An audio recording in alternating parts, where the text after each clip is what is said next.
राधे राधे, जय श्री कृष्ण। दोस्तों, यशोदा जयंती के दिन पूजा के समय सुने ये व्रत कथा, सुखी रहेगी संतान।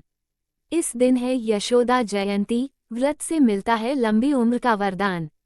माता यशोदा के जन्मदिन को यशोदा जयंती के रूप में मनाया जाता है। इस दिन माता यशोदा और भगवान श्री कृष्ण का पूजन किया जाता है। संतान की लंबी आयु और उनके सुखी जीवन की कामना करते हुए महिलाएं यशोदा जयंती के दिन व्रत रखती हैं। हिंदू धर्म में यशोदा जयंती विशेष महत्व रखती है। हिंदू धर्म शास्त्रों में बताया गया है कि यशोदा जयंती के दिन ही माता यशोदा का जन्म हुआ था। सभी जानते हैं कि नंदलाल को जन्म तो माता देवकी ने दिया था, लेकिन उनका पालन पोषण माता यशोदा ने किया था। इस दिन व्रत रखा जाता है। मान्यता है कि संतान प्राप्ति या संतान से संबंधित समस्याओं से छुटकारा पाने के लिए ये व्रत किया जाता है। हिंदू धार्मिक मान्यताओं के अनुसार यशोदा जयंती का व्रत रखने से सभी पापों का भी नाश हो जाता है। साथ ही घर के दुख दूर हो जाते हैं और जीवन में खुशहाली आती है। इस दिन व्रत के साथ साथ माता यशोदा और बाल गोपाल का पूजन किया जाता है। पूजा के समय कथा सुनी या पढ़ी जाती है। मान्यता है कि इस दिन पूजा के समय कथा पढ़ने या सुनने से संतान सुखी रहती है। फाल्गुन महीने के कृष्ण पक्ष की षष्ठी तिथि के दिन यशोदा जयंती मनाई जाती है। हिंदू पंचांग के अनुसार फाल्गुन महीने की कृष्ण पक्ष की षष्ठी तिथि की शुरुआत कल यानी 18 फरवरी को सुबह 4:53 पर हो रही है।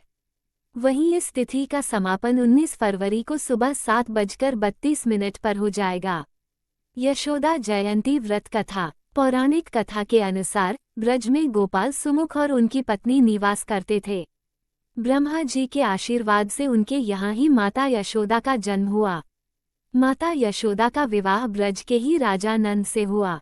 माता यशोदा ने संतान प्राप्ति के लिए जगत के पालनहार भगवान श्री हरि विष्णु की तपस्या की। भगवान श्री हरि विष्णु ने माता यशोदा की तपस्या से प्रसन्न होकर उनसे वरदान मांगने के लिए कहा। इसके बाद माता यशोदा ने भगवान श्री हरि विष्णु से कहा कि हे भगवान, मेरी तपस्या तभी पूरी होगी जब आप मेरे यहाँ मुझे पुत्र रूप में प्राप्त होंगे। तब भगवान विष्णु ने मुस्कुराते हुए कहा था कि द्वापर युग में मैं वासुदेव और देवकी के घर में जन्म लूंगा, लेकिन मेरा पालन पोषण आप ही करेगी। समय बीतता गया और भगवान विष्णु के कहे अनुसार ही हुआ।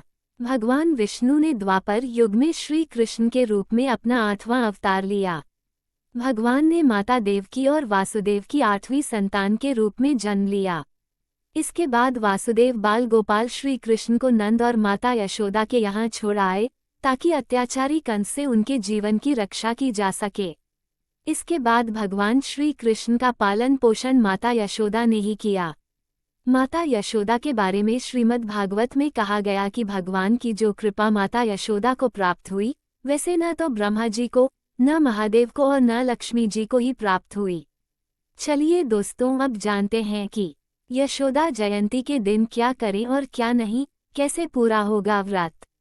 हिंदू धर्म में यशोदा जयंती बड़ी पावन और विशेष मानी गई है।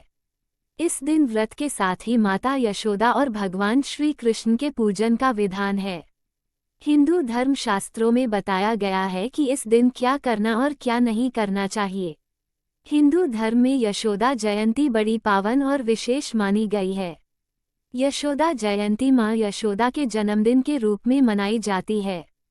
माँ यशोदा ने भगवान श्री कृष्ण का पालन पोषण किया था। यशोदा जयंती के दिन व्रत के साथ ही माँ यशोदा और भगवान श्री कृष्ण की पूजा का विधान है। यशोदा जयंती का व्रत महिलाओं के लिए बड़ा ही विशेष माना जाता है। हिंदू मान्यताओं के अनुसार यशोदा जयंती के दिन व्रत और पूजन करने से महिलाओं को मातृत्व का आशीर्वाद मिलता है। इस दिन व्रत और पूजन करने से संतान की उम्र लंबी होती है। यशोदा जयंती के दिन व्रत और पूजन से जीवन के दुख दूर होते हैं और सुख शांति का वास बना रहता है। हिंदू धर्म शास्त्रों में बताया गया है कि इस दिन क्या करना और क्या नहीं करना चाहिए। साथ ही ये भी बताया गया है कि ये व्रत कैसे पूरा होता है। आइए जानते हैं यशोदा जयंती पर क्या करें। यशोदा जयंती के दिन सुबह उठकर स्नान करना चाहिए, फिर साफ वस्त्र पहनने चाहिए। इस दिन व्रत रखने से पहले व्रत का संकल्प लेना आवश्यक माना जाता है। यशोदा जयंती के दिन व्रत रखने से पहले तुलसी पूजन करना चाहिए। फिर घर के मंदिर में माता यशोदा और भगवान कृष्ण की प्रतिमा या तस्वीर रखनी चाहिए। माता यशोदा और भगवान कृष्ण सामने दीपक जलाना चाहिए। विधि पूर्वक माता यशोदा और भगवान कृष्ण का पूजन करना चाहिए। पूरा दिन व्रत रखना चाहिए। शाम के समय पूजा के बाद फलाहार करना चाहिए।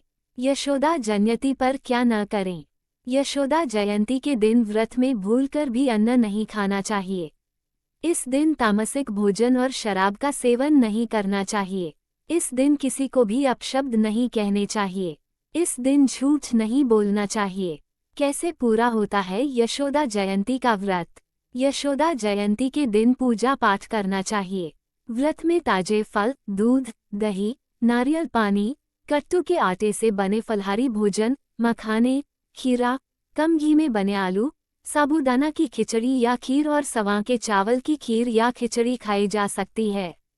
शाम के समय विधि पूर्वक माता यशोदा और भगवान श्री कृष्ण का पूजन करना चाहिए। इसके बाद फलाहार करना चाहिए। अगली सुबह स्नान के बाद पूजन करते व्रत का पारण करना चाहिए। इस तरह से यशोदा जयंती का व्रत पूरा हो जाता। दोस्तों, ये थी आज की कथा। आपको हमारी वीडियो अच्छी लगी हो तो वीडियो को लाइक करें, चैनल को सब्सक्राइब करें, कमेंट में जय श्री राधे कृष्णा लिखना ना भूले। राधे राधे दोस्तों।